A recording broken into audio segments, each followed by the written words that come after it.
वफाकी हुकूमत की बिलावल भुट्टो को मनाने की कोशिशें जारी हैं। बिलावल भुट्टो की हुकूमत पर तनकीद के बाद वफाकी हुकूमत की जानिब से राबता किया गया। जराये का कहना है कि चेयरमैन पीपल्स पार्टी को वजीर आजम शहबाज शरीफ से मुलाकात की पेशकश की गई, ताहम बिलावल भुट्टो ने पेशकश कबूल करने से माजरत कर ली। बिलावल भुट्टो का मौकिफ है कि पीपी वोटर्स और सूबाई हुकूमतों की नून लीग से शिकायत हैं। नून लीग पंजाब और खैबर पख्तूनख्वा में पीपल्स पार्टी को नजरअंदाज कर रही है। बिलावल भुट्टो ने वफाकी हुकूमत और वजीर आजम से मुज़ाकरात के लिए कमेटी तश्कील दे दी है। वफाकी हुकूमत की बिलावल भुट्टो को मनाने की कोशिशें जारी हैं। बिलावल भुट्टो की हुकूमत पर तनकीद के बाद वफाकी हुकूमत की जानिब से राबता किया गया। जराये का कहना है कि चेयरमैन पीपल्स पार्टी को वजीर आजम शहबाज शरीफ से मुलाकात की पेशकश की गई, ताहम बिलावल भुट्टो ने पेशकश कबूल करने से माजरत कर ली।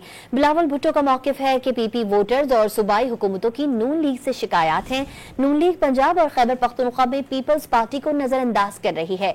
बिलावल भुट्टो ने वफाकी हुकूमत और वजीर आजम से मुज़ाकरात के लिए कमेटी तश्कील दे दी है।